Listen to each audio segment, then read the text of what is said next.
Bonjour, dans cette présentation, j'aimerais vous parler de la période entre les découvertes, disons le 15e siècle et le 19e siècle.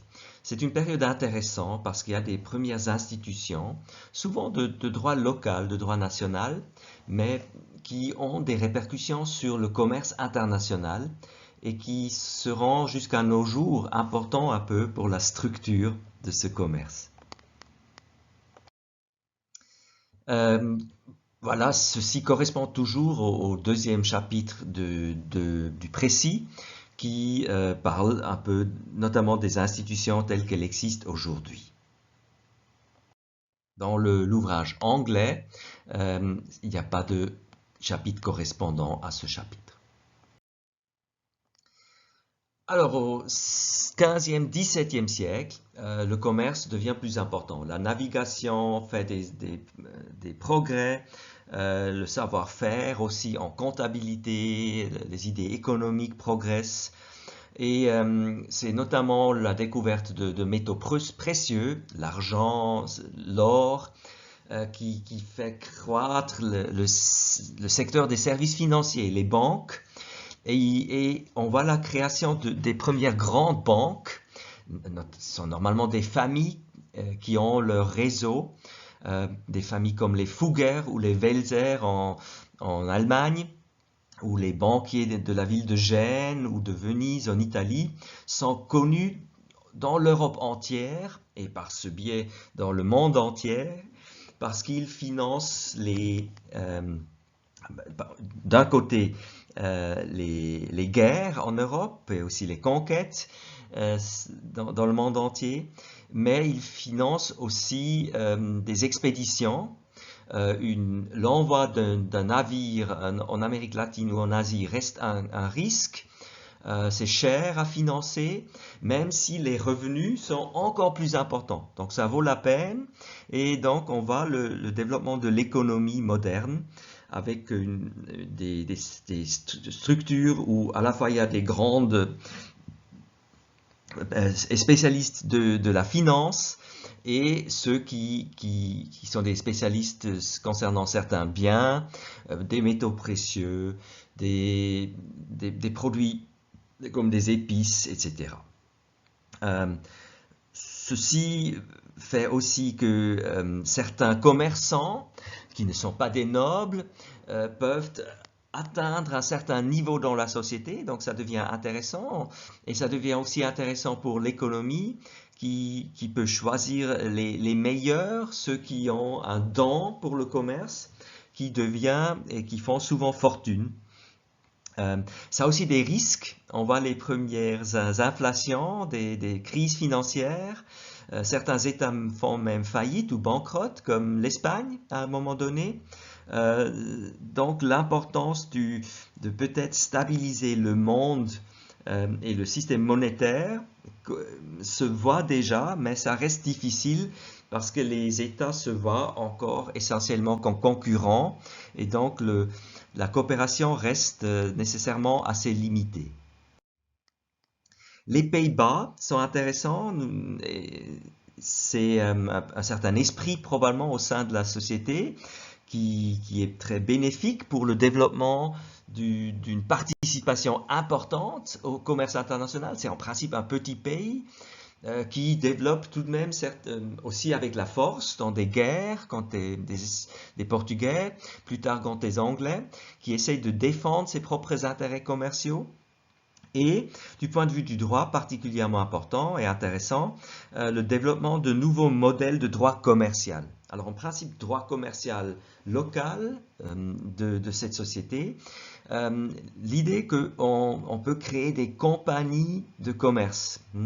Par exemple, une des premières, la compagnie néerlandaise des Indes orientales, à laquelle on donne un monopole. Donc l'État qui, par la force ou par négociation avec ses partenaires, a obtenu la domination économique de la Batavie dans ce cas, donc de ce qui est aujourd'hui l'Indonésie, accorde à des particuliers, une compagnie de commerce, ou compagnie commerciale, ce monopole pour l'exploitation contre le paiement, bien sûr, de certaines sommes.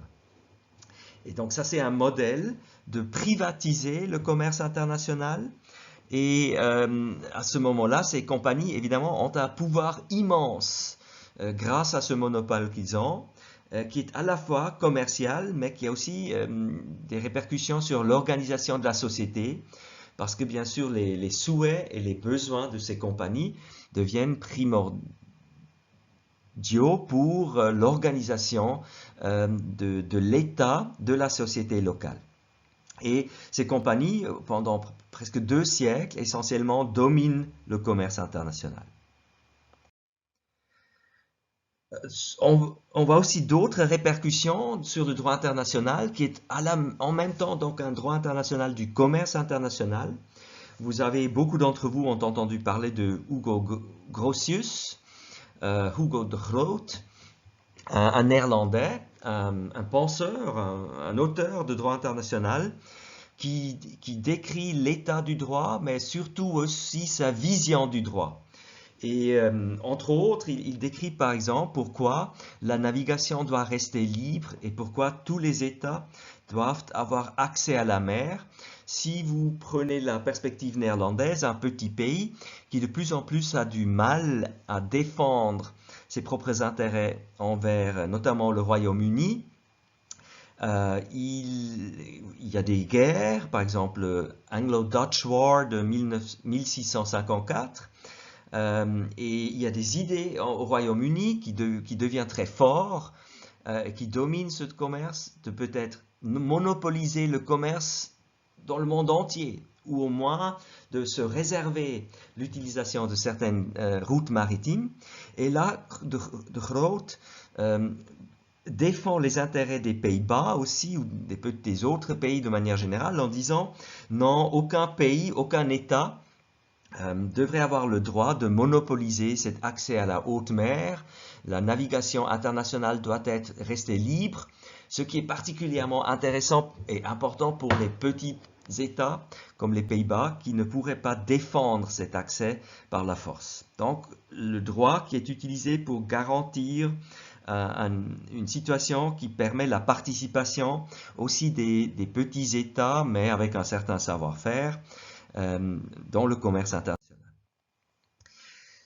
Les idées politiques de cette période qui vont aussi influencer le développement du droit international économique, c'est le mercantilisme. On parle normalement du mercantilisme qui est particulièrement important au XVIe et XVIIIe siècle. C'est une pensée économique qui reste d'une certaine importance jusqu'à nos jours. Certaines idées ne sont pas totalement dépassées. On critique aujourd'hui le mercantilisme normalement parce qu'il y a beaucoup de désavantages, mais beaucoup de politiciens et aussi la population parfois est attirée par ces idées parce que c'est peut-être simple et ça semble évident, même si souvent les résultats ne sont pas les résultats qu'on souhaite.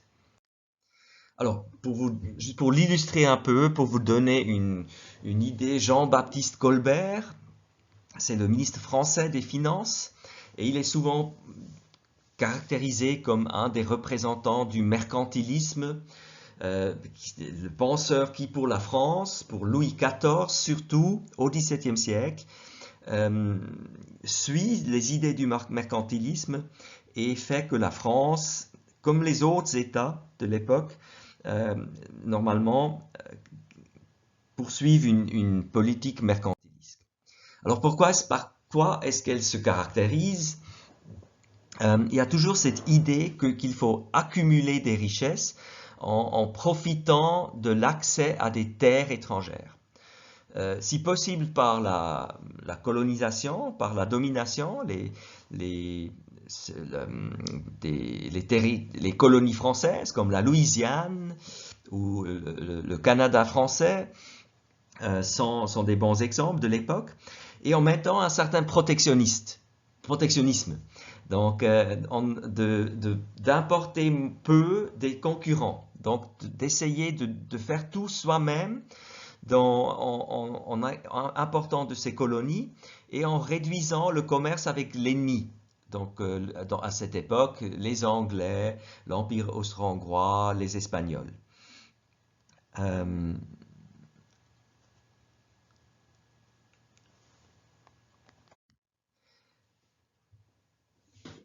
il y a des variantes du mercantilisme qui sont pas moins importantes pour nous, euh, tandis que le mercantilisme français est particulièrement tourné vers un développement d'une industrie française, parce qu'on a l'impression qu'on a un peu du retard quant aux concurrents. Euh, le mercantilisme anglais et hollandais est un peu plus ouvert. Pour l'Angleterre, parce on est un peu plus avancé et on a un empire colonial particulièrement important. Et pour les Hollandais aussi, parce que les Pays-Bas sont plus petits et on a besoin d'accès au marché étranger, aussi des concurrents, pour vendre ses propres produits. Mais de toute manière, l'idée c'est tout de même que la coopération reste limitée, qu'on essaye essentiellement de profiter au plus pour le développement d'une industrie locale et ainsi pour renforcer la création d'emplois locaux et l'accumulation de richesses par notamment la noblesse et la haute bourgeoisie locale.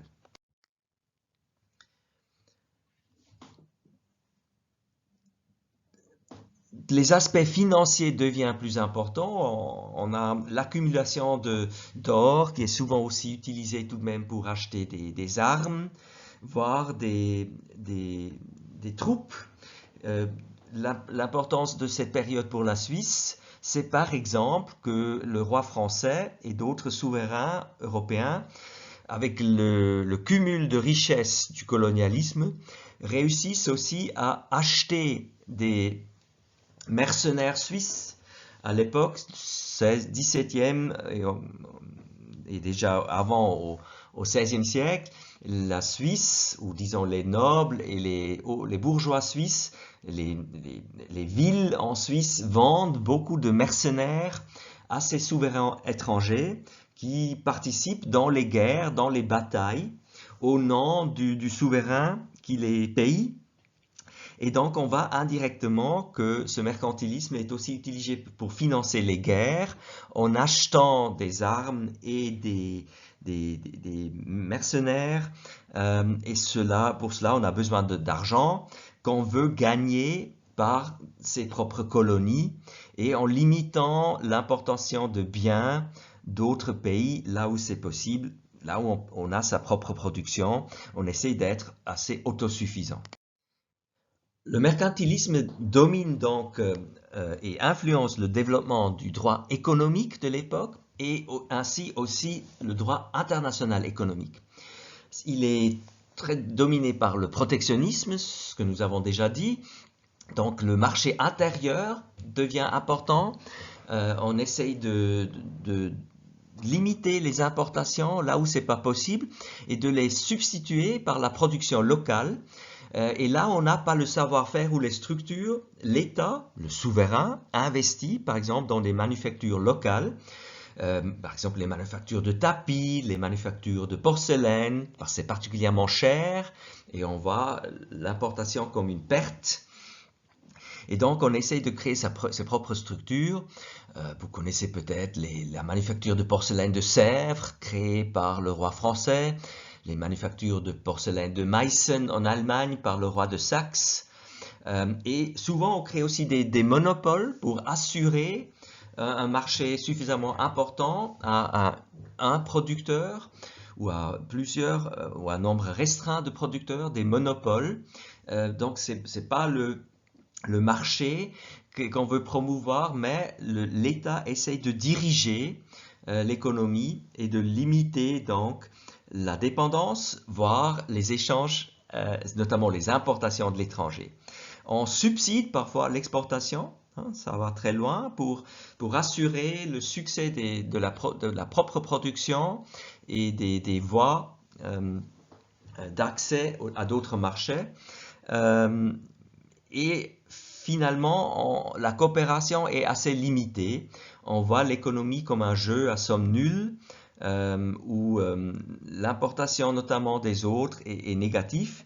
Et vous voyez bien sûr, si plusieurs États ou même tous les États de l'époque commencent à appliquer ces idées mercantilistes, à un moment donné, il n'y a plus de commerce parce qu'on n'autorise que la production locale, on oblige les consommateurs à consommer la production locale, on interdit l'importation et donc la coopération est essentiellement une fermeture de chaque État, une fermeture de son propre marché.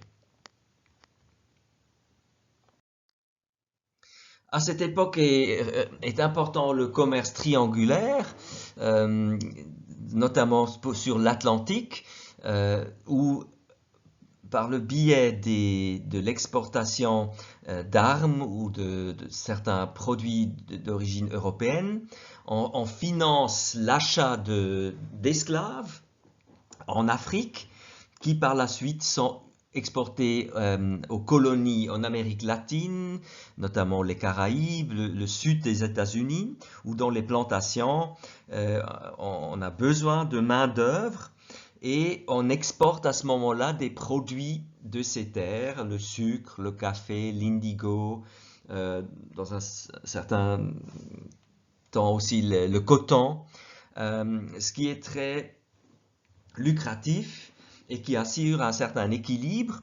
Là, au fur et à mesure, il y a donc aussi un peu plus de coopération entre les États, notamment en s'aidant, par exemple, dans la lutte contre la piraterie, un domaine qui est important en droit national. Là, on a un enjeu commun qui menace tous les États et donc ils ont un intérêt à coopérer, tandis que dans l'achat de sucre, on essaie normalement de limiter l'importation de ses propres colonies et d'interdire, par exemple, l'importation de ces matières premières des colonies de l'ennemi. Toujours cette idée mercantiliste de fragmentation, de segmentation de la planète en zones d'influence. Alors on peut dire que ça domine les rapports jusqu'à la fin du 19e siècle, même si au 19e siècle nous allons voir qu'il y a déjà des développements qui font qu'il y a plus de coopération. Les empires coloniaux restent importants. Vous voyez l'Afrique qui est essentiellement colorée, l'Asie du Sud notamment, mais aussi le Canada, l'Australie, qui sont encore des colonies. La Russie, qui elle-même, où on peut dire que l'empire du Tsar, bien sûr, au sud et à l'est, a aussi créé son propre empire colonial, sauf que c'est une zone où il n'y a pas d'océan qui sépare les différentes régions. Mais l'idée est la même. La seule zone grise déjà à la fin du 19e siècle, c'est certains États, des exceptions, et notamment en Amérique latine et en Amérique centrale, suite aux guerres napoléoniennes du début du 19e siècle et aux révolutions bolivariennes, comme on les appelle souvent, qui ont